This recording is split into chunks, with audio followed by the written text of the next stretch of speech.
आप सब के अंदर विराजमान परमपिता परमेश्वर को मेरा प्रणाम। आज पूर्णिमा, आप सबको पता है इस दिन इस धरा के ऊपर संत आते रहते हैं, लोगों को जगाते रहते हैं, लेकिन उनका आना और जाना इतिहास में अपनी छाप छोड़ जाता है। तो इस दिन रविदास जी जो उच्च कोटि के महात्मा संत उस समय आए, उन्होंने बहुत प्रयास किया। उस समय जो चल रहा था, समय समय के ऊपर बहुत बुराइयां, कुरीतियां, मानव अपनी सोच के अनुसार नियम तैयार कर लेता है, अपने सुविधा के अनुसार शास्त्रों को तैयार कर लेता है, पुस्तकों को तैयार कर लेता है, अपने विचारों के अनुसार, अपनी बुद्धि के अनुसार उनको अर्थ निकाल करके इधर उधर कर देता है। ये सदा से चला आ रहा है। जो ये कुछ लोग, आजकल एक बात और चली हुई है कि सनातन के ऊपर खतरा चल रहा है, सनातन खत्म हो जाएगा, सनातन एक नहीं हुआ तो मिट जाएगा। बहुत प्रकार के अपने अपनी तरह से तर्क दे रहे हैं लोग। ये पहली बार नहीं हुआ है। इस तरह का जो खेल तैयार हुआ, माहौल तैयार हुआ, प्रत्येक व्यक्ति इसमें जोड़ने का प्रयास किया गया, ये पहली बार नहीं हुआ। ये जब कबीरदास जी आए तब भी यही माहौल उत्पन्न हुआ, क्योंकि उन्होंने बहुत चीज़ें उखाड़ उखाड़ करके, खोज खोज करके, अनुभव के साथ, साक्ष्य के साथ प्रस्तुत किया सब कुछ, और उन्होंने पाखंड को तोड़ने का प्रयास किया। यही हालात रविदास जी भी उसी समय थे, तब भी यही हुआ। ये चलता रहता है समय के साथ, परिस्थिति के साथ। जब स्वामी दयानंद जी आए तब भी यही हालात हुए थे कि सनातन खतरे में आ जाएगा, कोई मान नहीं रहा, समझ नहीं रहा, और हमारे जो बनाया हुआ सर्कल बना देते हैं घेरा, जो सैकड़ों वर्षों में बहुत मजबूत हो जाता है और एक एक तार रस्सी का रूप ले लेता है, और फिर इस मानव को बड़ा पिरो पिरो करके बांधा जाता है। और मानव बंद करके भी ये महसूस करता है कि मैं खुला हुआ हूँ, मैं आज़ाद हूँ और मैं बिल्कुल फ्री हूँ। मानव फ्री नहीं होता और खुला भी नहीं होता, क्योंकि मानव विचार से निर्मित है। विचारों को ही बांध दिया जाएगा, विचारों को ही प्रभावित कर दिया जाएगा, विचारों को ही तोड़ मरोड़ दिया जाएगा, तो फिर मानव का जो सार आत्मा है वहाँ का रास्ता रुक जाएगा। तो हमारे जितने भी संत महात्मा हुए, उनसे पहले भी कोई भी जब भी आए, हर पल विरोध हुआ, हर पल उनको कुछ न कुछ बोला गया, प्रयास किया गया और दबाने के लिए शास्त्रार्थ, उस समय गाड़ियां भर भर के पुस्तकें चलती थी, शास्त्रार्थ किए जाते थे।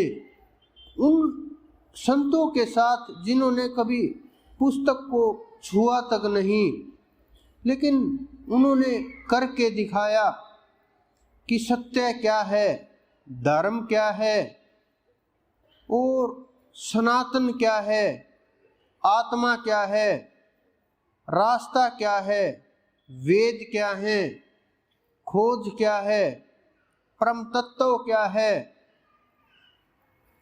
कहाँ तक कैसे रास्ता निकाला जाए, किसके पास रास्ता है, मंजिल क्या है जीव की, किसकी कितनी स्थिति है, क्या चढ़ाई है, कितनी पहुंच है, कैसे चला जाए, किस प्रकार से वहां पहुंचा जा सकता है, क्या विधियां हैं, कौन सी पद्धति है, कैसे वहां तक चढ़ाई की जा सके, कैसे समय को पाया जा सके। इन सवालों के जो उत्तर दिए वो हमारे संतों ने, हमारे महापुरुषों ने, जिन्होंने इस धरा के ऊपर कल्याण के लिए अपने आप तक को बलिदान कर दिया। हम लोग गुरुओं की और धर्म गुरुओं की भाषा पकड़ नहीं पाते, शब्दों को पकड़ नहीं पाते, शब्दों का खेल समझ नहीं पाते और उस शब्दों के बवंडर में इस तरह से फंस जाते हैं, हमें ये लगता है कि ये जो बोल रहे हैं वो सब कुछ सही है और हम उसी के अनुसार आचरण करने लगते हैं, उसी के अनुसार आचार व्यवहार होने लगता है, उसी के अनुसार वार्तालाप होने लगती है, उन्हीं विषयों की चर्चा होने लगती है, उसी के बारे में पक्ष विपक्ष में खड़े हो करके हम शामिल हो जाते हैं। लेकिन हम उस तत्व को गहरे से अनुभव नहीं कर पाते, हम ये निर्णय भी नहीं ले पाते कि ये गुरु हैं या धर्म गुरु हैं, क्योंकि धर्म गुरुओं का काम अलग होता है और गुरुओं का काम अलग होता है। गुरुओं का काम जीवों को जगा करके परमात्मा का मार्ग दिखाना, उनका हाथ पकड़ करके उस सच्चे बादशाह तक, परमेश्वर तक ले करके जाना, और धर्म गुरुओं का काम समाज की ठेकेदारी करना है, समाज को अपने अनुसार तैयार करना है, वैर विरोध के भाव उत्पन्न करने हैं और उसके अंदर काट छांट करके और अपने लाभ के लिए उन शब्दों का उपयोग करना है और शास्त्रों को मन माने विचारों के अनुसार अपने लोगों तक अपने संदेश पहुंचाने होते हैं। ये सब एक खेल की तरह से है और हम उस खेल में कहीं ना कहीं शामिल हो जाते हैं, बिना पता हुए भी, बिना जाने भी, ना चाहते हुए भी, बिना सोचे हुए भी और बिना कहीं जाए आए हुए भी हम उसमें कहीं न कहीं किसी न किसी प्रकार से इन्वॉल्व जरूर हो जाते हैं, चाहे विचारों के साथ हों, चाहे मन के साथ हों, बुद्धि के साथ हों, शरीर के साथ हों, धन के साथ हों, या किसी भी प्रकार से, जैसे भी जितने भी प्रकार हो सकते हैं, शामिल हो जाते हैं। तो ये फैसला निर्णय करना बड़ा मुश्किल हो जाता है। ये लोग इतना अहंकार पैदा कर देते हैं अपने अंदर, जीवों के अंदर, मानव के अंदर, इतना अंदर से अहंकार पैदा कर देते हैं, इतनी बड़ी दरार पैदा कर देते हैं जीवों के अंदर जैसे हम तो वहाँ परमात्मा के द्वार से आए हों और वो जो दूसरे लोग हैं वो कहीं और नरक वगैरह से उठ करके आए हों। इस प्रकार की भावनाएं पैदा होती हैं, इस प्रकार के विचार उत्पन्न होते हैं। जैसे हमें तो ब्रह्मा जी ने पैदा किया और उन्होंने किसी और ने पैदा किया। इस प्रकार की जो भावनाएं हैं ये मजहब, पंथ, ये लोगों के मन को दूषित करने के लिए, मन के साथ खेलने के लिए और खुद के लाभ के लिए ये इस प्रकार के विचार पैदा करते रहते हैं। और इन विचारों से ये जीव इतना भ्रमित हो जाता है, ना तो स्वयं की खोज कर पाता और ध्यान के लिए ना समय निकाल पाता, ना सही गलत का निर्णय कर पाता, ना ऊपर उठ पाता, न जो स्थिति बनी हुई थी उसके ऊपर रुक पाता। और आपस में सबसे पहले इन चीज़ों के ऊपर लड़ाया जाता है, फिर जाति के ऊपर बांट दिया जाता है, फिर स्त्री पुरुष के ऊपर बांट दिया जाता है, फिर छोटे बड़े के रूप में बांट दिया जाता है और जीव बढ़ते बढ़ते बढ़ते बढ़ते बढ़ते बढ़ते कुछ नहीं बचता। और फिर ध्यान की जो पद्धतियां हैं उनके ऊपर भी एकाधिकार कर लिया जाता है कि नहीं ये ध्यान नहीं है, ये ध्यान है, ये रास्ता नहीं है, ये रास्ता है।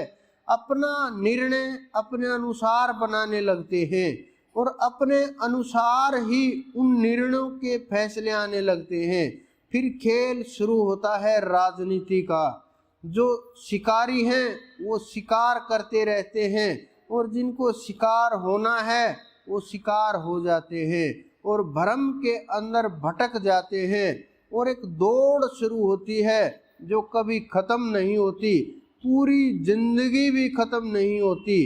तो इस प्रकार के जो खेल हैं वो लोग खेलते रहते हैं।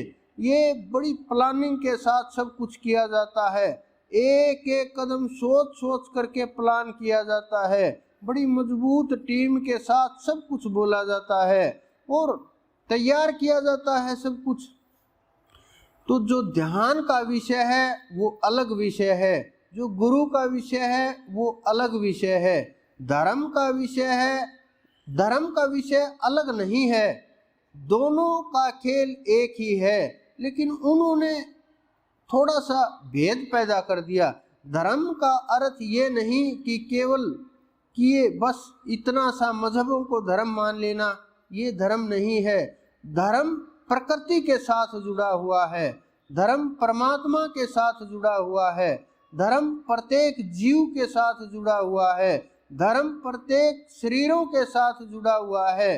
धर्म किसी पंथ का मुताज नहीं है, या किसी पंथ को, छोटा से पंथ को कोई धर्म मान लेना, ये कहीं समझदारी की बात भी कहीं नजर नहीं आती। क्योंकि जो लोग सनातन करते रहते हैं, फिर वो लोग कहीं न कहीं अपने फायदे के लिए, लोभ लालच के लिए इधर उधर, मैंने बड़ा नज़दीक से देखा है हर सब कुछ।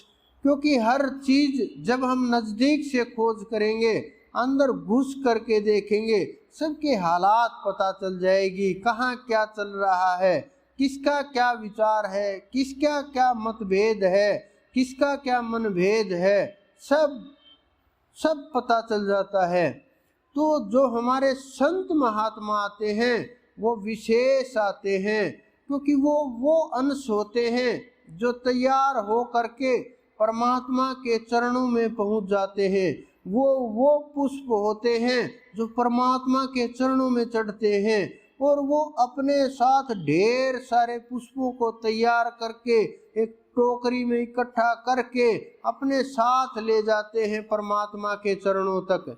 ऐसे संत महात्मा अवतारों से हमारा कभी ये दरा खाली नहीं हुई, न कभी होगी। इस संसार के अंदर संतों के चरण रहते हैं और अवतारों की चरण रज रहती है।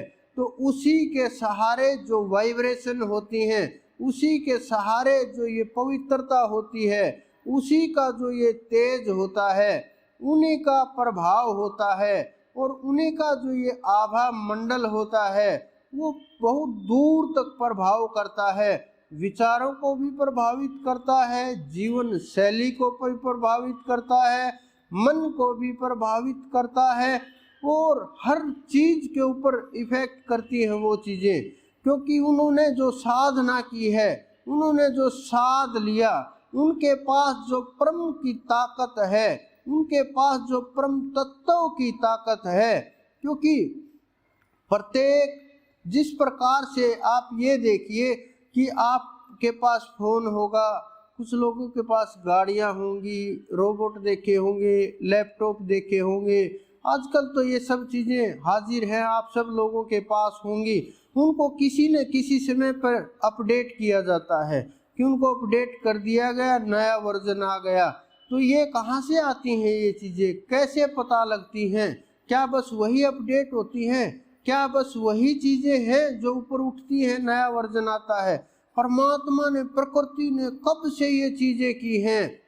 विचार कीजिए आप लोग कि प्रकृति ने ऐसा नियम तैयार किया है, प्रकृति ने ऐसा खेल रचा है कि मानव को हर रोज प्रकृति अपडेट करती रहती है। मानव को पता भी नहीं चलता कि अपडेट हो गए, क्यों, क्या, कैसा व्यवहार है। तो हर रोज 24 घंटे के अंदर जब आप गहरी निंद्रा के अंदर होते हो, 2 से 4 मिनट के लिए ऐसा समय होता है जब सारे की सारी जो इलेक्ट्रॉन तरंगे जो मन से बुद्धि तक जो संदेश पहुंचाती हैं, मन से बुद्धि तक जो संदेश जाता है, 1 सेकंड के अंदर 3 संदेश पहुंच जाते हैं। इतनी गति होती है संदेश पहुंचाने की। तो जो ये संदेश पहुंचते हैं ये रोक दिए जाते हैं।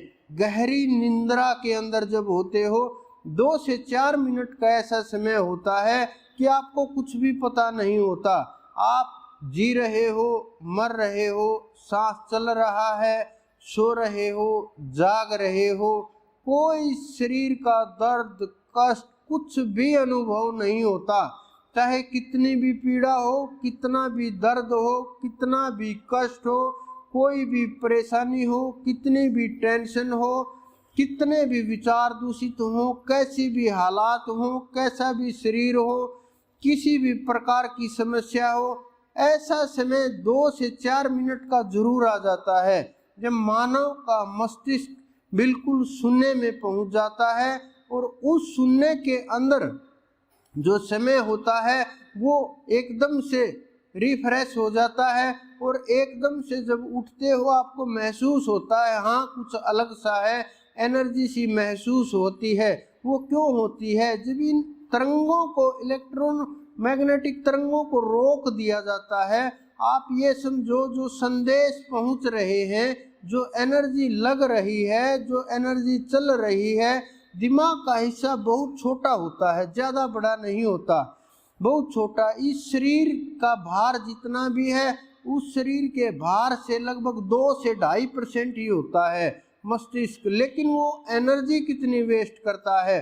पूरा दिन जो एनर्जी वेस्ट करता है वो 22 से 25% तक शरीर में जितनी हम एनर्जी पैदा करते हैं, चाहे योग से पैदा करते हैं, भोजन से पैदा करते हैं, धूप से पैदा करते हैं, वायु से पैदा करते हैं, किसी भी प्रकार के सोर्स से जब हम वो एनर्जी पैदा करते हैं तो उसका 25% हिस्सा केवल दिमाग, केवल बुद्धि ही खर्च करती है। और अगर इतना बड़ा हिस्सा हम रोक दे खर्च होने के लिए तो कितनी एनर्जी इकट्ठा हो जाएगी, तो उसका कितना प्रभाव होगा।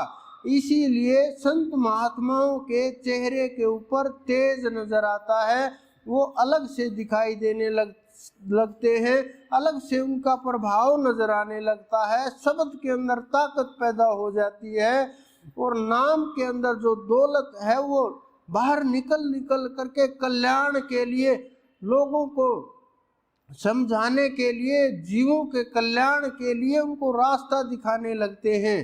क्योंकि जब प्रकृति कृपा करती है, संतों के ऊपर दया होती है, जब परमात्मा मिलता है प्रकृति के साथ उनका जुड़ाव इतना मजबूत तो हो जाता है, क्योंकि प्रकृति के साथ जितने भी परमात्मा ने जीव बनाए हैं सबका एक दूसरे के साथ संबंध है। मानव मानव का नहीं, प्रत्येक जीव का संबंध है। लेकिन हम तो मानव मानव का ही संबंध नहीं मानते, जीवों का संबंध कैसे मानेंगे।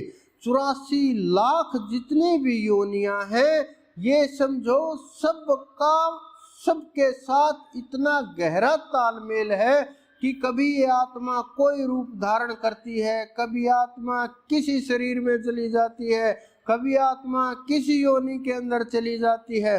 तो जो शरीर बदले जाते हैं लेकिन आत्मा वही रहती है, और आत्मा परमात्मा का अंश है। तो इस कारण से सबकी सब आत्माएं एक दूसरे के साथ जुड़ी हुई हैं। इतना घनिष्ठ संबंध है, इतना नजदीक का संबंध है कि आत्मा इतनी गहराई के साथ उनका मेल मिलाप हो गया है। लेकिन हम प्रकृति के इस रहस्य को ना जान करके मन माने आचरण करते रहते हैं, एक दूसरे को छोटी छोटी वस्तुओं के लिए मारते रहते हैं। मानव का क्या हाल हो गया है, ये हाल तो पशुओं का भी नहीं हुआ। कभी भेड़िया भेड़िए को नहीं खाता, शेर शेर को नहीं खाता, कोई जीव आपस में मार भी दे तो खाते नहीं हैं। लेकिन मानव का तो ये हाल हो गया है कि आपस में मानव मानव को मार करके खा रहे हैं। और जीव तो बहुत दूर की बात है, क्योंकि जो मांसाहार करने लगते हैं उनको इन वस्तुओं से, इन चीज़ों से फर्क नहीं पड़ता, उन्हें बस मांस चाहिए। और उनके अंदर मानसिकता इतनी बदल जाती है कि वो किसी भी हद तक क्रूरता के भाव को चले जाते हैं, और उनका क्रूरता के जो विचार हैं वो विनाश की ओर बढ़ने लगते हैं और प्रकृति के साथ खेलने लगते हैं। लेकिन प्रकृति उनका विनाश कर देती है। या तो हम प्रकृति के अनुसार चलेंगे, नहीं तो प्रकृति हमें अपने अनुसार चलाएगी। कोई नहीं रोक सकता कि हम ये चाहें कि हम प्रकृति को अपने अनुसार चलाएंगे, नहीं। जीवन खत्म हो जाएगा, शरीर खत्म हो जाएगा, मानव की सभ्यता खत्म हो जाएगी, लेकिन हम प्रकृति को अपने अनुसार नहीं चला सकते। और जो प्रकृति को अपने अनुसार चला सकते हैं, चाहे वो संत हो, चाहे वो अवतार हो, या पूर्ण महापुरुष हो, या वो जो अनंत है, जो कभी अवतार नहीं लेते। इसकी संसार के अंदर एक और विचार चल रहा है। मैं ध्यान के ऊपर बैठा हुआ था तो सवाल चलते रहते हैं, कभी निर्विचार, कभी कोई संकल्प हुआ, किसी ने सवाल किया तो वो सवाल उठ करके आता है और साथ साथ में वहाँ से उत्तर आ जाते हैं। तो किसी ने मेरे से सवाल किया कि इस धरा के ऊपर पूर्ण अवतार कब आए थे। एकदम से हम उस गहराई में चले गए। अगर साधारण सी बात होती, साधारण सा सवाल होता, साधारण सा जवाब हो जाता कि अवतार बहुत हैं, शिव भी पूर्ण अवतार हैं, राम भी पूर्ण अवतार थे, कृष्ण भी पूर्ण अवतार थे, बहुत जवाब हो जाते। लेकिन धर्म गुरुओं के उत्तर होते ये गुरु का उत्तर नहीं होता।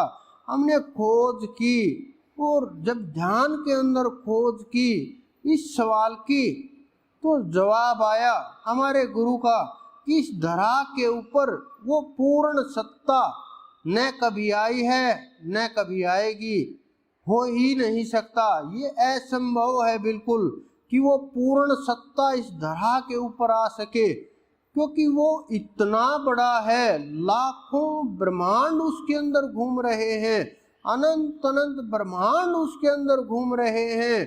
उसका कोई दूसरा अल्टरनेट ही नहीं है जो प्रकृति को, इस सारे सिस्टम को संभाल सके। दूसरा कोई उसका रूप ही नहीं है, दूसरा कोई उसको देखने वाला जो देख सके इन नेत्रों से, ऐसा हो ही नहीं सकता।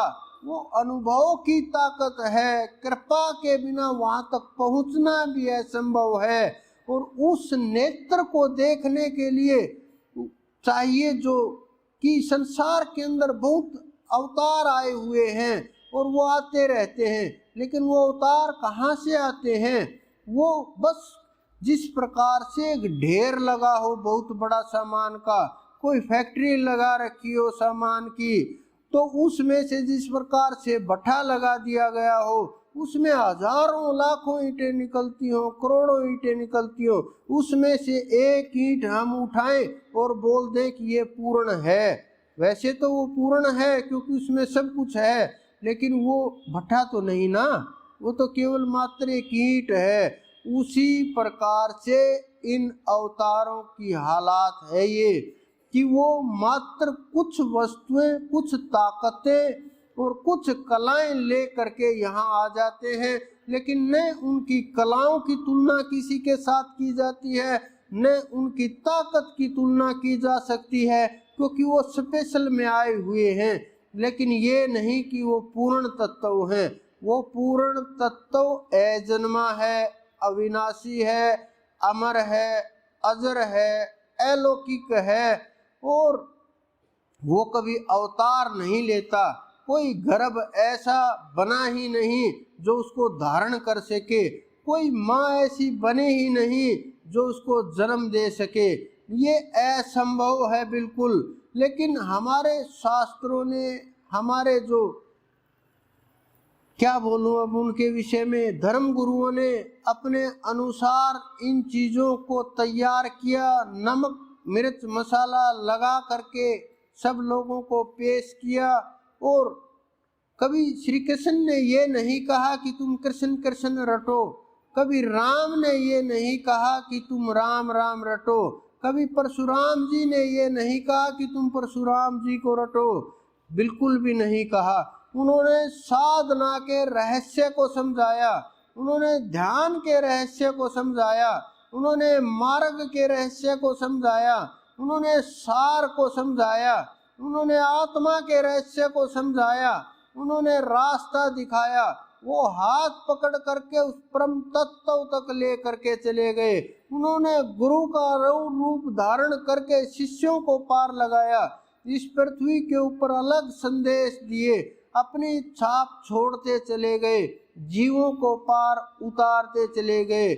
लेकिन हमारे जो उसके बाद जो खेल शुरू हुआ, उन्होंने तो हमारे इन संतों को स्वीकार करना भी इतना आसान नहीं था, क्योंकि हमारा जो समाज है वो जातियों में इतनी गहराई के साथ बांट दिया गया, हृदय में इतना गहराई तक ये बीज बो दिया गया है, वो निकल नहीं पाता। तो स्वीकार होना भी बड़ा मुश्किल हो गया था। ये संत अगर इन जातियों में पैदा हो गए, अगर रविदास जी इस जाति में पैदा हो गए, और वो अगली बात थी कि उन्होंने चिल्ला चिल्ला करके बोल दिया कि मैं इस जाति में पैदा हुआ हूँ, मेरा ये काम है, उन्होंने बोल दिया, तो रास्ता ही नहीं बचा। कैसे उनको किस प्रकार से स्वीकार करें? तो उस समय भी ये सनातन खतरे में आया था, उस समय भी यही हालात हो गए थे, न कुछ स्वीकार हो रहा था, वो गले की हड्डी बन गई थी, न नीचे उतर रही, न बाहर निकल रही, न अंदर निकल रही। लेकिन उसके लिए भी फिर खोज बहुत से इधर उधर की बातें जोड़ करके किसने विचार किया, ये पिछले जन्म के ब्राह्मण थे, इन्होंने दूध नहीं पिया अपनी माँ का। आप छोटा सा बच्चा कैसे क्या मना करेगा? लेकिन सब ने अपने तर्क वितर्क दे करके कुछ न कुछ आड़ बना करके थोड़ा सा हल्का सा स्वीकार कर लिया, बस इतना सा ही हो पाया। उन्होंने जब वो धरा के ऊपर थे बहुत संदेश दिए, लोगों को सिखाने का बहुत प्रयत्न किया, संतों की महिमा सिखाई, ध्यान की महिमा सिखाई, गुरुओं की महिमा सिखाई, परमात्मा का जो मार्ग था उसके ऊपर ले करके चले। उन्होंने संदेश दिया कि जो जागृत पुरुष हैं उनके लिए कुछ भी इस प्रकृति में, इस संसार में असंभव नहीं है। लेकिन जो सोए हुए लोग हैं, जो आडंबर बाहर में फंसे हुए हैं, जो लोग भ्रमित हो चुके हैं, जो लोग भ्रम में फंसे हुए हैं, वो भजन से दूर चले गए, वो परमात्मा से दूर चले गए, वो परमात्मा की जो ताकत है उसको भूल गए और अपने पेट के धंधे में फंस गए हैं। उनको जगाने का प्रयास किया, बार बार उनको झिंझोड़ा, क्योंकि बाहर के लोगों को जगाया जा सकता है।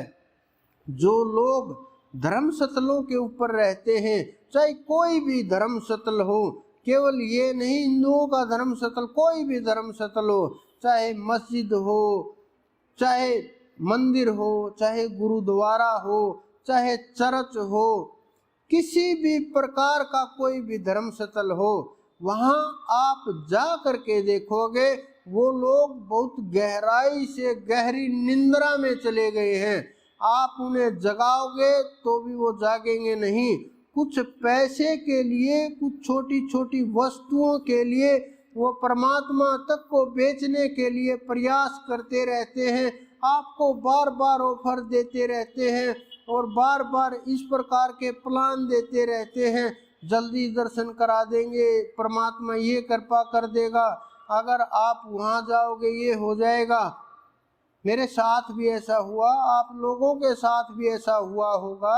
बहुत लोग घूमते हैं, सब जगह घूमते हैं, पता चल गया होगा, क्योंकि मैंने सब जगह जा करके देखा है। ये नहीं केवल मंदिरों में जा करके देखा, मस्जिदों में भी गए हैं हम मदरसों के अंदर भी गए हैं, हम यूनिवर्सिटियों के अंदर, इस्लामिक यूनिवर्सिटियों के अंदर भी गए हैं। हमने जा करके देखा, बहुत चीज़ें ऐसी दिखाई दी जो आप सबको दिखाई देती हैं, लेकिन देखने का बस नज़रिया अलग होता है, सोचने का नज़रिया अलग होता है, और जिसकी जितनी बुद्धि कार्य करती है वो उतना ही सोच पाता है। तो हमें जो नज़र आया वो ये नज़र आया कि वो लोग इतना गहराई से सो गए हैं।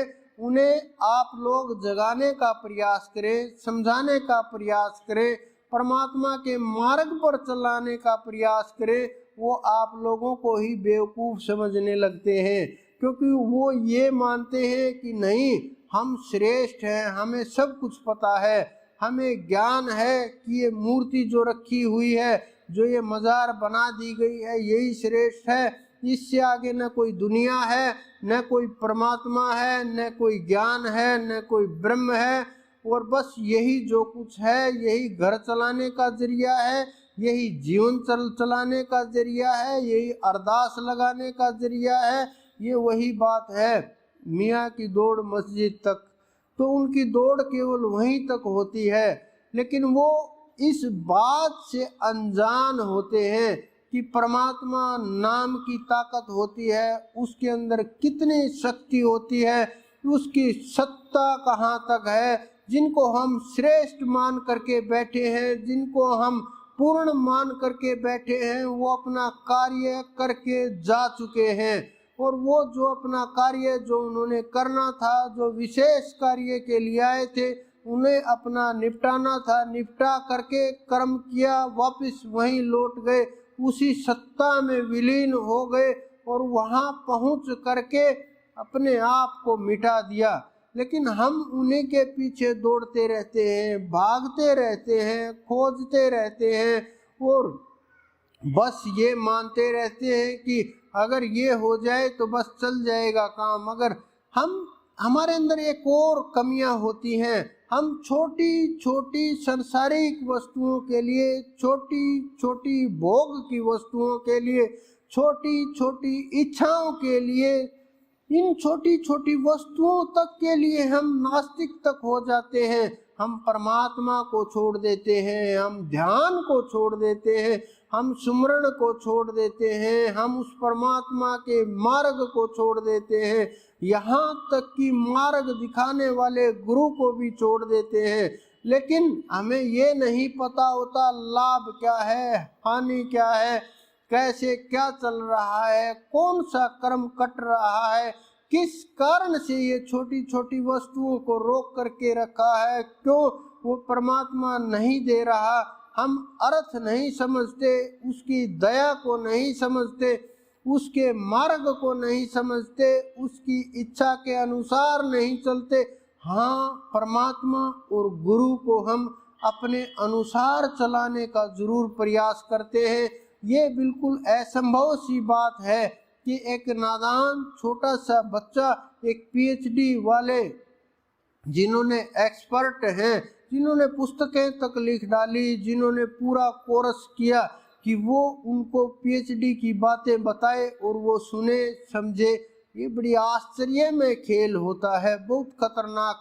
लेकिन भोले भाले जीव ये समझ नहीं पाते, वो इसी प्रकार के छोटे मोटे लालच में फंस करके, भ्रमित हो करके ध्यान से डिग जाते हैं।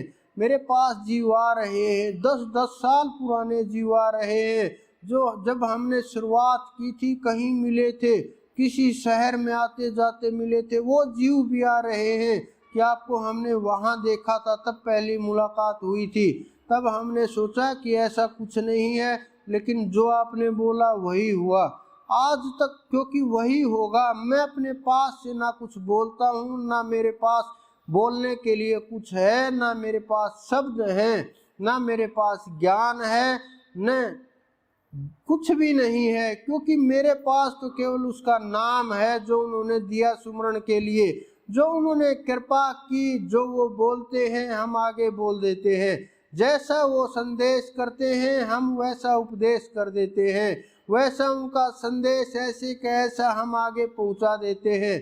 और जब उसकी जो आवाज़ है, उसके जो शब्द हैं, उसकी जो ताकत है, उसकी जो पहचान है, उसका जो नाम है, उसकी जो सत्ता है, उनकी जो वाणी है, वो कोई काट नहीं सकता। अनंत अनंत ब्रह्मांडों में भी कोई काट नहीं सकता।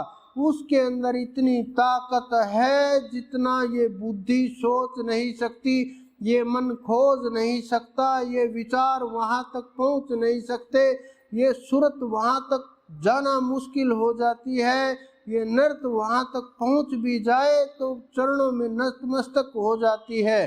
तो जो स्वयं की खोज है, उसके लिए आपको ध्यान सबसे अच्छा मार्ग है। मन माने मार्ग से काम नहीं चलेगा, मार्ग अनेकों हैं, लेकिन वो मन माने बहुत मार्ग अपने अनुसार चला लेते हैं। मैं ध्यान करने के लिए बोलता हूँ, वो भागते रहते हैं इधर उधर।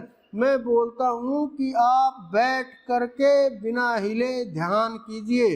वो बोलते हैं हमने ठाकुर जी की सेवा ले रखी है, भोग के लिए 2 घंटे समय लगता है बनाने के लिए। मैं बोलता हूँ 2 घंटे आप ध्यान कीजिए। अगर आपका ध्यान 2 घंटे लग गया तो परमात्मा के सीधा भोग ही लग जाएगा चरणों में। आपको इस संसार के भोग की, संसारिक मूर्तियों की न इच्छा रहेगी न भोग रहेगा, क्योंकि जिसके पास पैसे नहीं वो कहाँ से मूर्तियाँ लाएगा, कहाँ से 56 भोग बनाएगा, कहाँ से व्यंजन बनाएगा।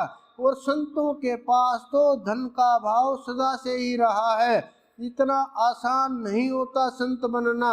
संत सब से लड़ लड़ करके इस संसार, क्योंकि प्रकृति भी उनका साथ तब तक नहीं देती जब तक प्राप्ति नहीं होती।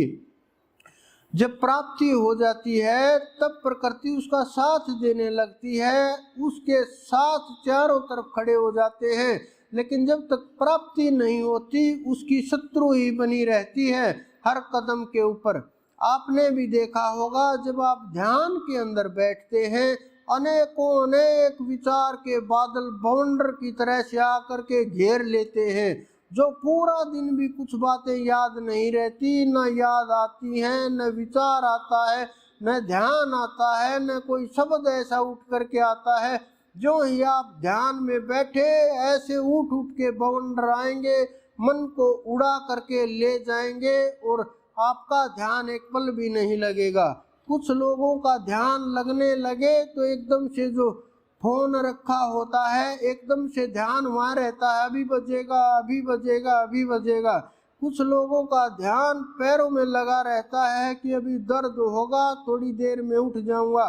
कुछ लोगों का ध्यान घड़ी के अंदर लगा होता है कि इतने मिनट हो गई, इतना टाइम हो गया, इतना समय चल रहा है। कुछ लोगों का ध्यान माला के अंदर लगा रहता है, कितने मन के कर दिए हमने, गिनती करते रहते हैं। कुछ लोगों का ध्यान बच्चों के अंदर लगा रहता है, कुछ लोगों का ध्यान दरवाजे के ऊपर लगा रहता है, अभी डोर बेल बजेगी, घंटी बजेगी और एकदम से कोई आएगा, उठना है। कुछ लोगों का ध्यान जो आवाज होती है घर के अंदर उसके ऊपर लगा रहता है और बैठा बैठा ये सोचता रहता है अभी चाय बन रही है, अभी खाना बन रहा है, अभी गैस चला दी गई है, अभी भैंसों की तरफ गए हैं, अभी आ गए हैं, अभी थोड़ा धुआं कर दिया गया है, अभी ठंड हो गई है, अभी पोछा लगाएंगे। बैठे बैठे ये विचार कि सारा काम बस होने वाला है, कल भी इसी टाइम पे उठे थे, ध्यान से आज भी इसी टाइम पे उठ जाते हैं, फिर सोचता नहीं अभी तो 2 मिनट और रहने दो फिर खड़े होंगे। क्या ये ध्यान है मेरे भाई? ये ध्यान नहीं है, ये ध्यान से भागना है। ध्यान वो है फोन बजे सुनाई ना दे, ध्यान वो है बच्चे आकर के लिपट जाए महसूस ना हो, ध्यान वो है आवाजें आती रहे अंदर तक आवाज ना जाए, ध्यान वो है शरीर का आभास ना हो, ध्यान वो है कोई आए कोई जाए पता ही ना चले, ध्यान वो है जो सुमरन के ऊपर इतना गहरा उतर जाए कि कुछ भी अंदर से के आभास के बिना बाहरी वस्तुएं प्रभावित ना कर सके। ध्यान वो ताकत है, उसको हम ध्यान मानते हैं। कुछ लोग बैठे बैठे कमर को लगाया और सो गए और बोलते हैं उठ करके, अरे चारों तरफ देखते हैं, बोलते हैं मेरा तो ध्यान लग गया। वो ध्यान नहीं भाई, वो आलसपना है, वो आलसी मन है, वो आपका जो आपने सब कुछ अपने अनुसार तैयार कर लिया वो है। लेकिन ध्यान वो ताकत है जो अंदर में विराजमान ताकत को जगाने का प्रयास करती है और उसको जगा करके ऊपर चढ़ाना शुरू करती है, वो ताकत है। जो आध्यात्मिक व्यक्ति है वो 2 जीवन जीता है, जो साधारण व्यक्ति होता है वो मात्र 1 जीवन जीता है, मात्र संसारी जीवन जीता है, संसार के साथ रहता है, संसार में डूबा रहता है, सांसारिक कार्य करता रहता है, संसार के भोग विलास करता रहता है, इसी में फंसा रहता है और इसी में अंततः डूब जाता है। लेकिन जो आध्यात्मिक जीव है, जिन्होंने आध्यात्म का पता चल गया, गुरुओं का पता चल गया, ध्यान का मार्ग पता चल गया, परमात्मा का कुछ रहस्य उन्हें पता चल गया, उन्हें पता चल गया जीव क्या ताकत है, ब्रह्म क्या ताकत है, किस प्रकार से उसकी पहचान होती है, कैसे उसको पाया जाता है, संतों की शरण में चला गया, पूर्ण गुरु की प्राप्ति हो गई। वो लोग दोहरा जीवन जीते हैं और दोहरा जीवन भी इतना गहराई के साथ जीते हैं, वो आत्मा के साथ भी जीते हैं, वो शरीर के साथ भी जीते हैं, उनकी आत्मा भी तृप्त होती है, शरीर भी तृप्त होता है और संसारी व्यक्ति का न शरीर तृप्त होता है न आत्मा तृप्त होती है, बस भाग दौड़ मची रहती है और अंदर में तालमेल मचा रहता है, न मन कंट्रोल में होता है, न विचार कंट्रोल में होता है, न इंद्रियां कंट्रोल में होती हैं और सब कुछ अस्त व्यस्त और इसी प्रकार से विनाश कर लेता है जीव। लेकिन जो आध्यात्मिक जीव हैं, जो आध्यात्मिक आत्माएं हैं, वो दोनों जीवन को बड़ा अच्छी तरह से निभाते हैं, अपने किरदार को इस प्रकार से निभाते हैं जिस प्रकार से आप समझिए कि कोई व्यक्ति अधिकारी लगा हुआ है, जब वो ऑफिस के अंदर होता है तो अधिकारी होता है, जब घर आता है तो एक गृहस्थ बन जाता है। उसी प्रकार से ये आत्माएं जब ध्यान के ऊपर बैठती हैं तो आत्मा के साथ होती हैं, जागृति के साथ होती हैं और वहाँ से नीचे उतर करके आए तो घर गृहस्थी में वो लोग बड़ा ही कुशल प्रकार से कार्य करते हैं और बड़ी श्रेष्ठ प्रकार से अपनी गृहस्थियाँ निर्वाह करते हैं। कोई ये समझे घर बीच में छोड़ करके भाग लिए और परमात्मा की प्राप्ति हो जाए, बड़ा तीव्र वैराग्य की आवश्यकता है, बहुत तीव्र वैराग्य, इतना तेज वैराग्य चाहिए कि अगर एक पल एक कदम भी इधर उधर डिगा विनाश हो जाएगा, जीव का भी, जीवन का भी और जन्म का भी। और गृहस्थ में रहते हुए सब कुछ पाया जा सकता है। छोड़ करके भागना किसी कायर का काम होता है। और जो वीर होते हैं वो यही पा लेते हैं। वो जो महावीर होते हैं वो अपनी इंद्रियों को जीत करके, मन को जीत करके, बुद्धि को जीत करके, अहंकार को जीत करके और वहां तक पहुंच जाते हैं। सबसे पहले पात्र बनना आवश्यक है। जितने की नदियां हैं सब की सब हिमालय से निकल करके आती हैं और सीधा जाती कहाँ है? जाती उस गहरी खाइयों के अंदर है और वो रास्तों के अंदर से निकलती हैं। चारों तरफ जो हिमालय के खाई है गहरी, उसके अंदर से होती हुई इस धरा के ऊपर भागने लगती हैं। उसी प्रकार से जब आप पात्र हो जाओगे, परमात्मा की जो कृपा बरस रही है, वो कृपा रूपी जो बर्फ है वो पिघल पिघल करके आपके जीवन में आने लगेगी, रसधार बहने लगेगी। आप उसको ग्रहण करते करते उस अनंत तक पहुंच जाओगे और ये आत्मा तृप्त हो जाएगी। लेकिन इन रहस्यों को समझना इतना आसान और सरल नहीं होता। कथाओं को समझना सरल होता है। जो पुरानी चीजें इकट्ठी कर करके तालियां बजवाई जाती हैं वो सरल होता है। छोटे मोटे कोई संगीत में शामिल हो करके और उनका उपयोग किया जाता है वो सरल होता है। लेकिन गहरे ध्यान को समझना, उस परम तत्व को समझना, उस परम के मार्ग को समझना, उस सच्चे बादशाह के चरणों तक पहुंचना और वहाँ के भेदी संत के जो रहस्यमय शब्द होते हैं उनको समझना बड़ा मुश्किल होता है। क्योंकि कबीर दास ने तो यहाँ तक कह दिया कि जिसको भी मैंने सार समझाया, जिसको भी मैंने सार बताया, शत्रु वही हो गए। तो जिनको भी उन्होंने सार समझाने का प्रयास किया, जब उन्होंने उस परम सत्ता को समझाया, उस परम शब्द को समझाया, उस परमात्मा के गहरे भेद के बारे में बताया, आप इतिहास उठा करके देखिए।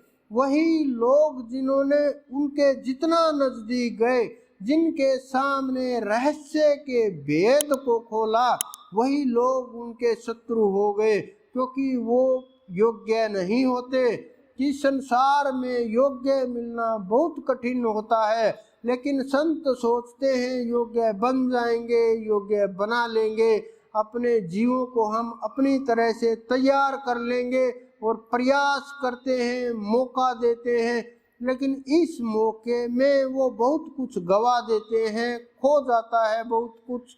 और वो जीव जो योग्य नहीं होते, उनको अगर उस रहस्य को समझा दिया जाए, उस तत्व को समझा दिया जाए, उस ज्ञान को करा दिया जाए, वो उसी के शत्रु होने लगते हैं। क्यों? क्योंकि वो योग्य नहीं है और योग्य मिलना बड़ा कठिन होता है। अगर योग्य को वो सार समझा दिया जाए, योग्य हिलते नहीं, उस परम तत्व के चरणों से सीधे पहुंच जाते हैं। एक पल भी नहीं लगता, एक पल की भी दूरी नहीं होती कि एक पल तो लग जाए। कितना समय लगता है सार जानने में। घोड़े के रकाब के अंदर इतना पैर डाला, इतनी देर में ब्रह्म ज्ञान को प्राप्त कर लिया, तो कितना समय लगा आप देख लीजिए। एक पल का समय लगा। श्री कृष्ण जी ने भी यही बात बोली कि एक श्वास, आखिरी श्वास में भी प्राप्त किया जा सकता है। उन्होंने भी कितना समय बताया है। एक सांस कितना लंबा होता है,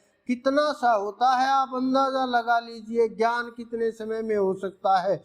लेकिन उस ज्ञान को पाने के लिए हमें उस हिमालय की खाई की तरह से गहरा होना पड़ेगा।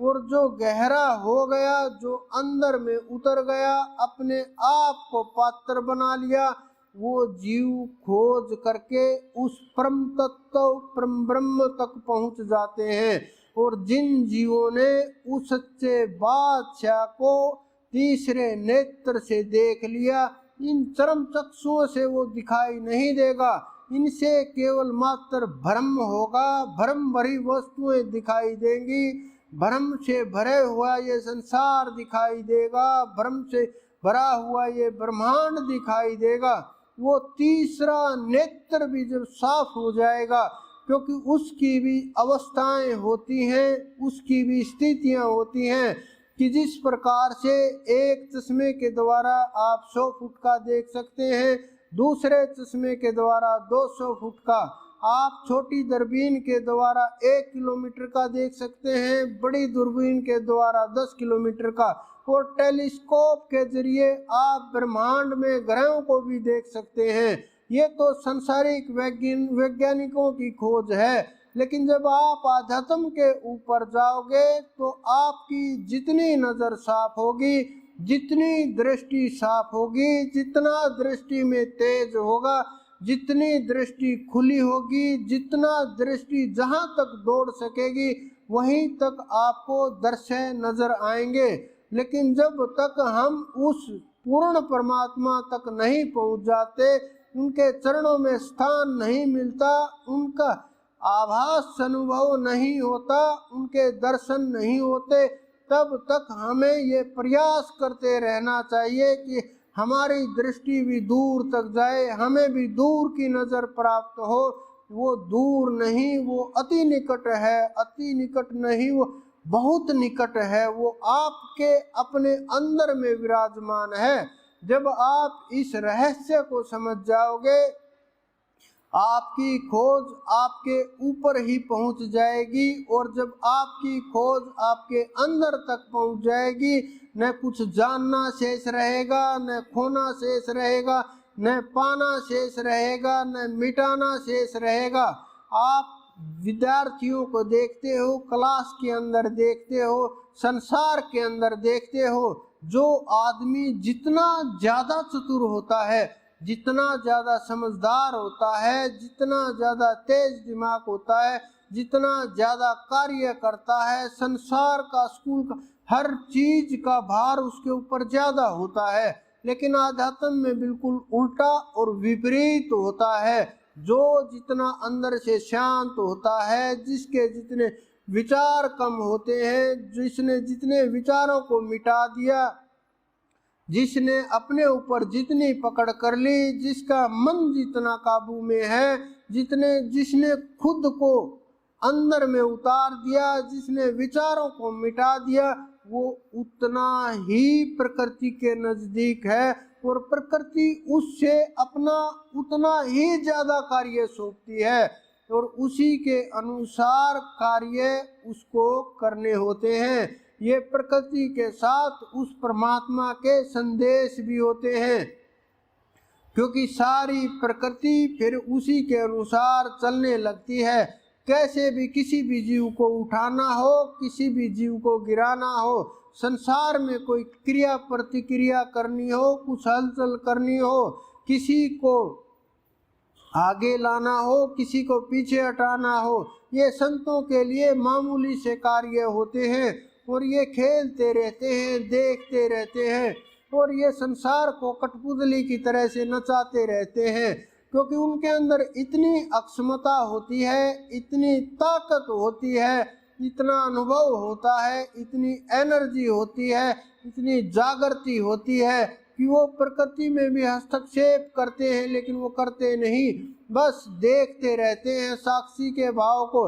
लेकिन साक्षी का भाव भी इस शब्द का मैं प्रयोग कर देता हूँ, ये शब्द मात्र है, बहुत नीचे रह जाता है। वहाँ जाने के बाद दो नहीं रहते, वो परमात्मा के अंदर मिल जाता है और परमात्मा को प्राप्त कर लेता है, शेष कुछ भी नहीं बचता।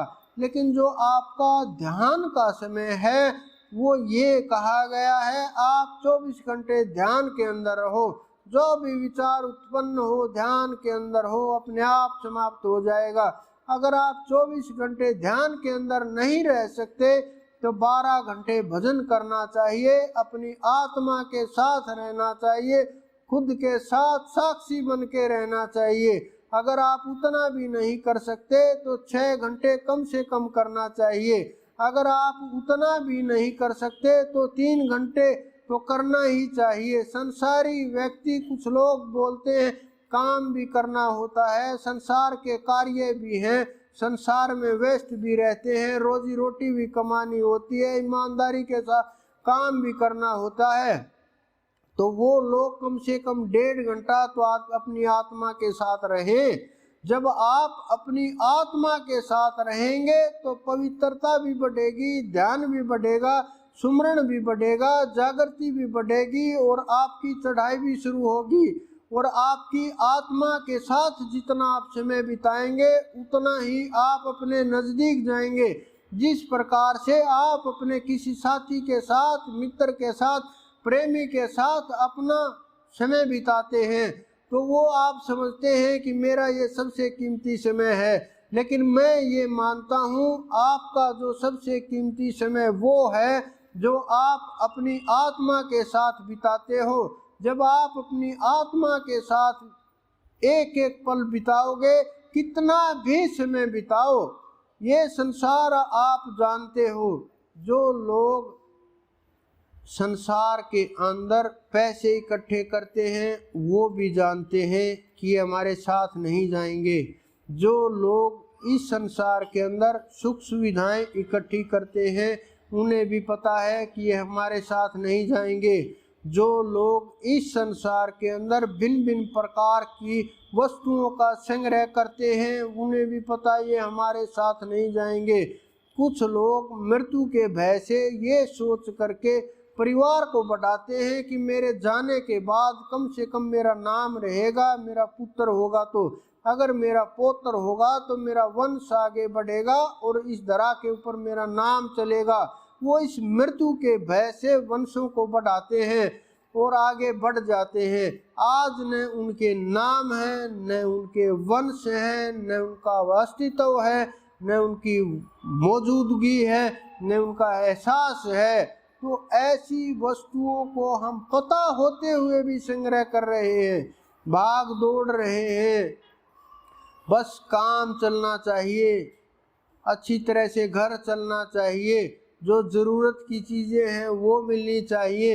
इससे आगे जो भी है वो बस संसार में फंसाने के लिए माया जाल है। क्योंकि जितने भी पशु पक्षी, जितने भी देव दानव, जो भी कुछ है, सब की सब भोग की योनियां हैं। ये सब जगह आपको वहाँ भी मिल जाएंगी, दूसरी योनियों के अंदर भी प्राप्त हो जाएंगी। लेकिन जो ये परमात्मा प्राप्ति का मार्ग है, जो ये परमात्मा प्राप्ति का मौका है, जो ये ब्रह्म तक पहुँचने का रास्ता है, जो अपने आप की खोज है, जो सत्य की खोज है, जो इस आत्मा की खोज है, जो आपके अंदर सोई पड़ी ताकत है, जो आपके अंदर छुपा हुआ खजाना है, जिसके लिए आप इतने ऊंचे से उतर करके आए हो, उस प्रात ब्रह्म से प्रे से उतर करके ये आत्मा आई है। उस आनंद को अगर आप नहीं पा सके तो आपने उस परमानंद का अनुभव नहीं किया। अगर आप सोच रहे हो छोटी छोटी वस्तुओं खा पी करके, भोग करके, छोटी छोटी वस्तुएं प्राप्त करके आपको आनंद आ जाएगा, ये आपका भ्रम है, ये भूल है। ये आनंद कुछ पल का होगा और ये आनंद नहीं, खुशी है। हम मन की खुशी के लिए ही ध्यान करने लगे, हम मन की खुशी के लिए संसार में रमन करने लगे, और सबसे बड़ी बात ये है हम मन मुताबिक भक्ति करने लगे, मन मुताबिक इष्ट चुन लिए, मन मुताबिक ध्यान होने लगा, मन मुताबिक सुमरन करने लगे, मन मुताबिक रास्ता का चुनाव हुआ, मन मुताबिक आगे बढ़े, मन मुताबिक गुरु चुने, मन मुताबिक वेद चुने, मन मुताबिक पुस्तकें, और इन्हीं के अंदर अपने जो मन को अच्छा नहीं लगता उससे हट जाते हैं। जो आपके जीवन को देखता है, जो आपके जीवन जो चल रहा है गति बदलने का प्रयास करता है, आपको जगाने का प्रयास करता है, आपको बताता है ये रास्ता सही है, ये गलत है। अगर आपको हाथ पकड़ के बदलने का प्रयास करे तो आप भागने लगते हो, अरे नहीं नहीं, अगर हम उधर गए परमात्मा की तरफ तो बिल्कुल विनाश हो जाएगा। बड़े आश्चर्य की बात है, कुछ लोगों के अंदर तो इतनी शर्म भरी हुई है, ये तक नहीं बोल सकते कि हाँ हमारा भी गुरु है, हमने भी गुरु धारण किया है और हमने भी उस रास्ते के ऊपर चल रहे हैं। बड़े आश्चर्य की बात है ये कि हम इतना सोचते हैं, इतना भागते हैं इन चीज़ों से, जब हम परमात्मा के नाम को भी ये सोचते हैं कि नहीं नहीं लेना चाहिए, ऐसे नहीं करना चाहिए। किस प्रकार से आपकी आध्यात्मिक उन्नति होगी, किस प्रकार से आप उस सच्चे बादशाह तक पहुंच सकोगे, फिर किस प्रकार से इतने मन अनुसार चलने के बाद कैसे वो परमात्मा आपके ऊपर कृपा बरसाएगा, कैसे उसकी दया होगी, कैसे ये सब कुछ चलेगा, किस प्रकार से आप उसके चरणों तक पहुँचेंगे। क्या मात्र आप धूप लगा करके और अगरबत्ती लगा करके उस सच्चे बादशाह तक पहुँच सकते हो? अपने मन के अंदर सोचना, अपने मन से ये सवाल करना, अपने जो अंदर में आपके जवाब आते हैं वो देखना आपके क्या जवाब आएंगे। उनको पढ़ना, मन के विचारों को, कि क्या यही रास्ता है, क्या हमारे संतों ने यही रास्ता दिखाया है, क्या हमारे गुरुजनों ने यही मार्ग दिखाया है। अगर बिना मार्ग जानने वाला कुछ भी करे तो वो एक अलग बात है, लेकिन जानने वाला, समझने वाला, अनुभव करने वाला, सब कुछ पता जिसको है, वो अगर वो भी उसी मार्ग पर उसी का अनुसरण करे, बड़ी अजीब बात है। संत महात्मा लोग इसलिए भी करते रहते हैं ताकि समाज के अंदर कुरीतियां न फैले, समाज के अंदर गलत संदेश ना जाए। लेकिन आप लोग कहाँ फंस गए हो, कौन सी दुनिया के अंदर चले गए हो, किस प्रकार से क्या खेल खेला जा रहा है? क्या सब कुछ मन के अनुसार चाहिए?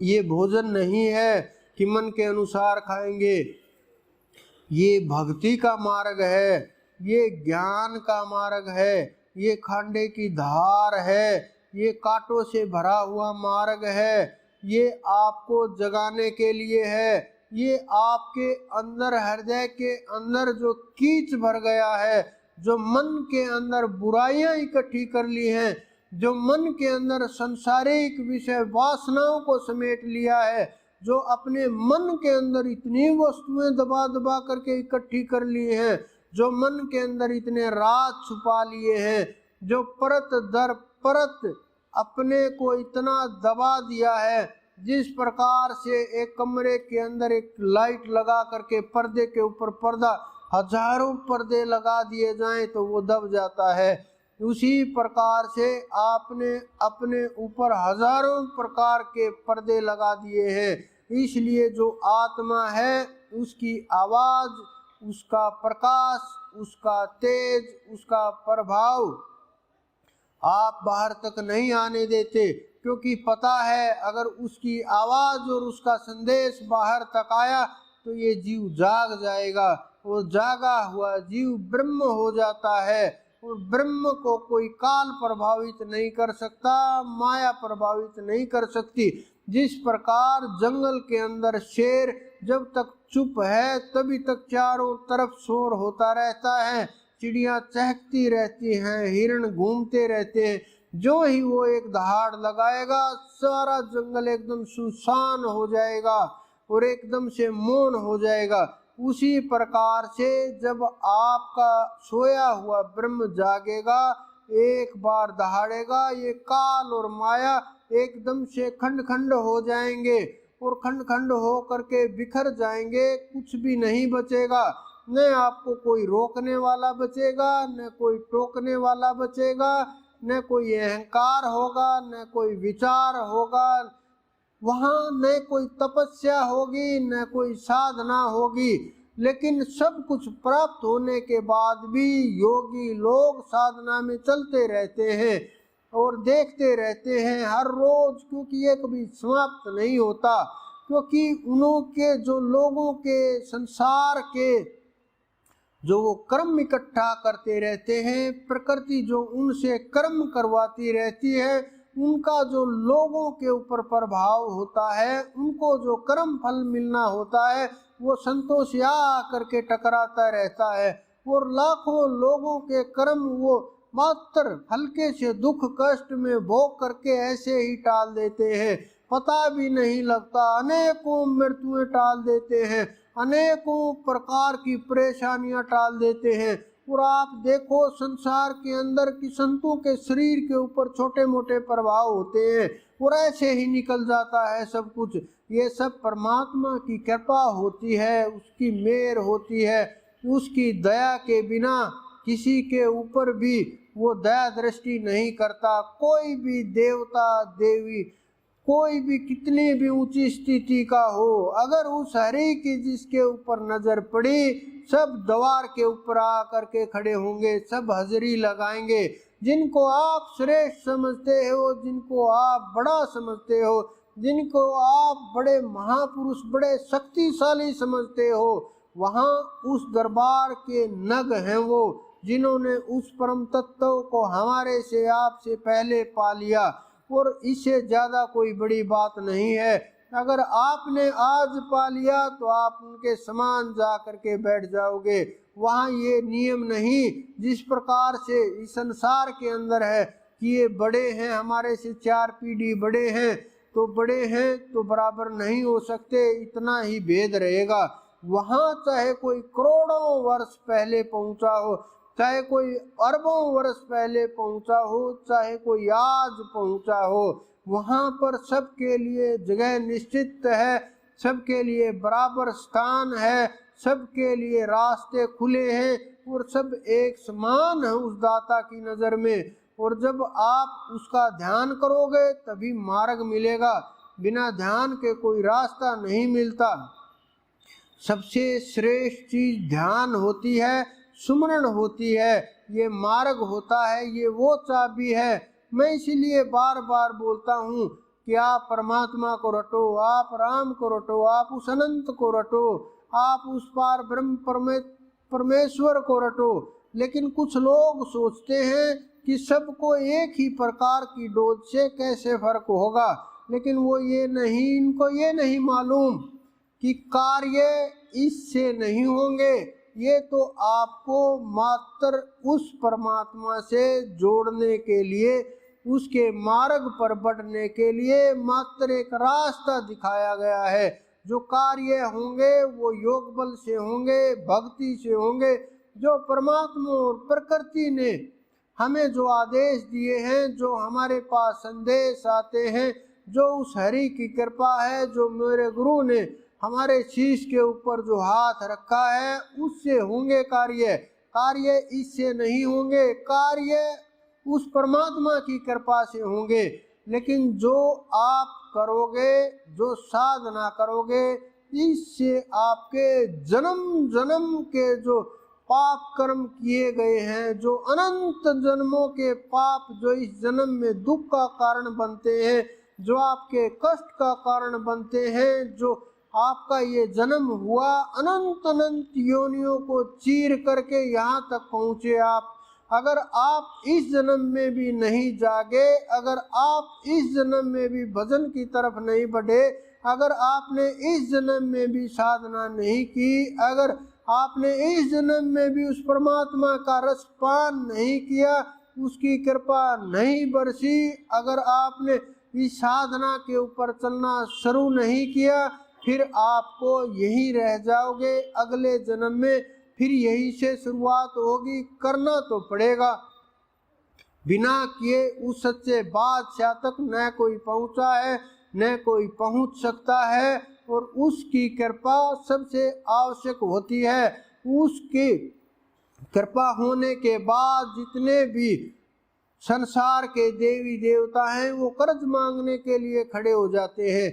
जिसने काल जीता है, कोई भी संत महात्मा हो, उसको पता भी होगा कि काल जीतने के बाद सबका कर्जा चुकाना होता है, और किस प्रकार से किस किस रूप में कौन कौन सी वस्तुएं दे करके और किस किस भाव के साथ और गुरु कितनी कृपा करता है, गुरु कितना साथ देता है, उसी हिसाब से ये कर्जा चूकता जाता है। और जब ये कर्जा चुका दिया जाता है तभी आगे कदम बढ़ता है। और वो कर्जा कौन चुकाता है?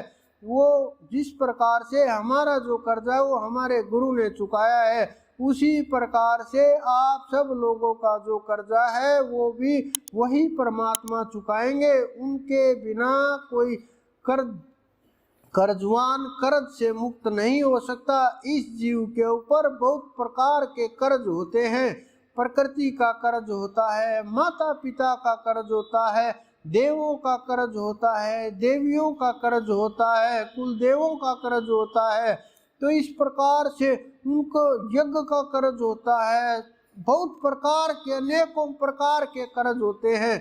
सब देवी देवता करके कर्जा मांगने लगते हैं और वो कर्जा चुकाए बिना आगे नहीं बढ़ा जा सकता। कितना भी जोर लगा ले, कुछ भी कर ले, जिन जिन के आपने नाम सुने हैं सब आ करके लाइन में खड़े हो जाते हैं, सामने साक्षात रूप ले करके और आस पास मंडराने लगते हैं। या तो उनका कर्जा चुका दो, नहीं तो आपका वो जीना हराम कर देंगे। और जब तक कर्जा नहीं चुकेगा आगे नहीं बढ़ सकते, चाहे आप कितना भी कोशिश करें, कितने हाथ पैर मारे।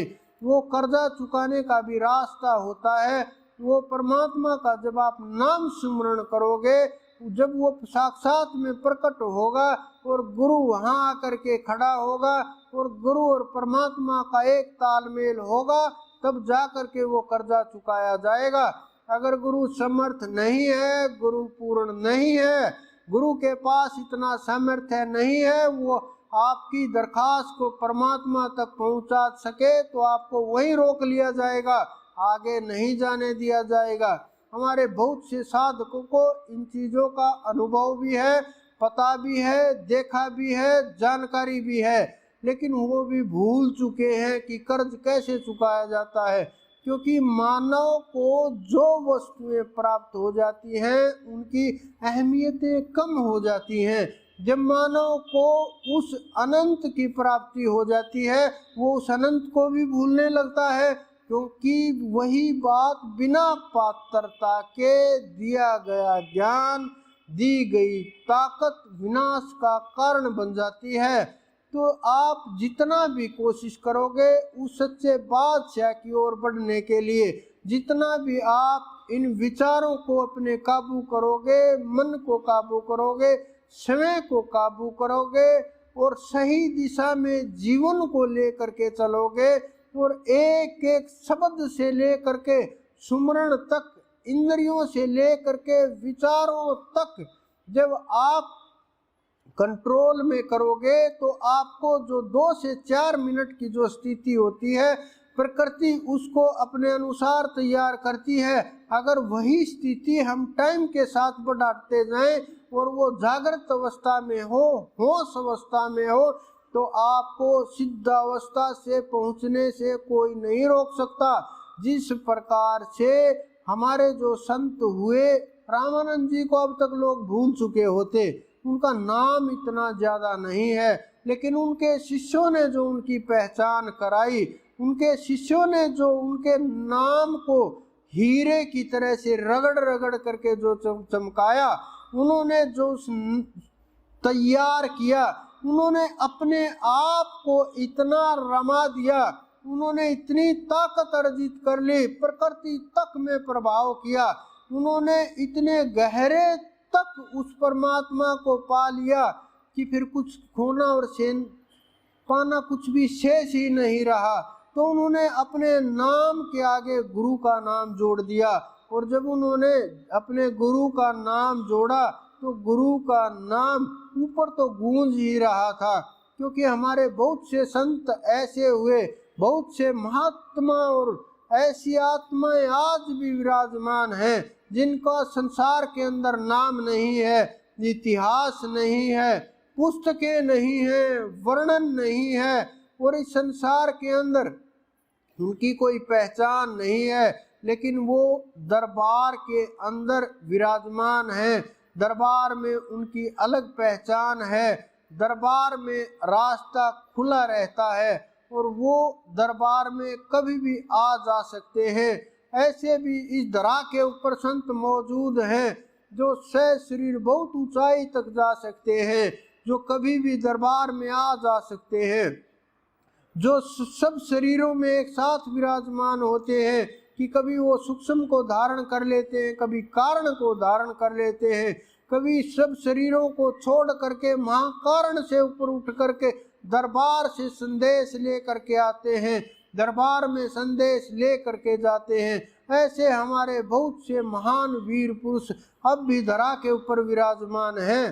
तो आप भी जब प्रयास करोगे, ध्यान करोगे, सुमरण करोगे, उस सच्चे बादशाह तक पहुंचने का प्रयास करोगे, कोई भी रास्ता रोक नहीं पाएगा। और ये आत्माएं उस परमात्मा के चरणों की ओर, जिस प्रकार से नदी अपने आप सागर की ओर बहने लगती है, जिस प्रकार से वृक्ष अपने आप आसमान की ओर खड़ा होने लगता है, जिस प्रकार से आसमान से छोड़ी हुई वस्तु अपने आप धरा की ओर बढ़ने लगती है, उसी प्रकार से ये आत्मा अपने आप परमात्मा की ओर बढ़ने लगती है। लेकिन उसके लिए आपको ध्यान की आवश्यकता होगी, होश की आवश्यकता होगी, जागने की आवश्यकता होगी, प्रयास करने की आवश्यकता होगी, नाम रटने की आवश्यकता होगी, इन सांसारिक वस्तुओं को नियम में डालने की आवश्यकता होगी, अपने आप को ऊपर उठाने की आवश्यकता होगी। जो ये लाखों करोड़ों वर्षों के बंधन इस मानव जीवन के ऊपर डाल दिए गए हैं, उन बंधनों को तोड़ने की आवश्यकता होगी। जब आप इस प्रकार से प्रयास करेंगे, कोशिश करेंगे, न कोई रास्ता रोकने वाला होगा, न कोई आपके मार्ग में कोई किसी प्रकार की विघ्न पैदा करने वाला होगा, सब अपने आप रास्ते खोलते चले जाएंगे। तो आप भाव को मजबूत कीजिए। भाव मजबूत होता है प्रेम के साथ। जब हम हरि के साथ, परमात्मा के साथ, गुरु के साथ इतना जुड़ जाते हैं कि एकाकार हो जाता है, प्रेम इतना मजबूत हो जाता है कि तीसरा कोई कुछ भी बोलता रहे, संसार चाहे कुछ भी बोलता रहे, लेकिन हमने अपने प्रेम की डोर उनके चरणों के साथ बांध ली, तो उस डोर को पकड़ करके हम परमात्मा तक पहुंच जाते हैं। तो इतना भाव जब मजबूत होगा, आप भूल जाना आपके मार्ग में कोई विघ्न उत्पन्न कर देगा। एकदम से उठा करके फेंक दिए जाओगे दरबार में, आपको पता चलेगा तो ये लगेगा कि ऐसे यहाँ कितनी जल्दी ये कैसे हुआ, और सीधा ही दर्शन, इतनी कृपा कैसे हो सकती है। वो कृपा निधान है, वो दया का सागर है, वो अनंत है, उसकी कोई तुलना नहीं है। तो इस संसार के अंदर बहुत से प्रश्न गूंजते रहते हैं, सवाल गूंजते रहते हैं, संत उनके सार को निकाल निकाल करके आप तक पहुंचाते रहते हैं।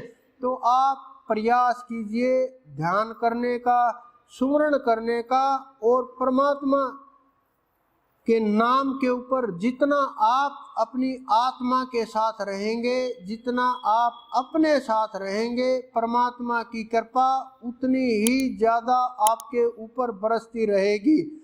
और अगला जो प्रोग्राम है वो होली का प्रोग्राम है। आप सब लोगों को पता है, होली के ऊपर सब लोग जितने भी हैं वो सब लोग आते हैं। और प्रयास करो आप भी सब के सब, क्योंकि दरबार के अंदर हाजिरियाँ लगाई जाती हैं। कुछ जो रुके हुए काम हैं, क्योंकि समय का अभाव होता है, तो मैं हर काम हर रोज़ नहीं हो पाता, तो कुछ काम वो भी बहुत लोगों को पता भी है, तो वो भी हैं। तो आप जितना भी कोशिश करो ध्यान के लिए, उतना अच्छा रहेगा।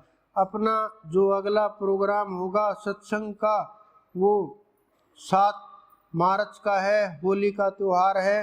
तो आप कोशिश करना ध्यान के साथ, परमात्मा के साथ, आप सबके अंदर विराजमान उस परमपिता परमेश्वर, मेरे गुरु, मेरे इष्ट को मेरा बार बार प्रणाम।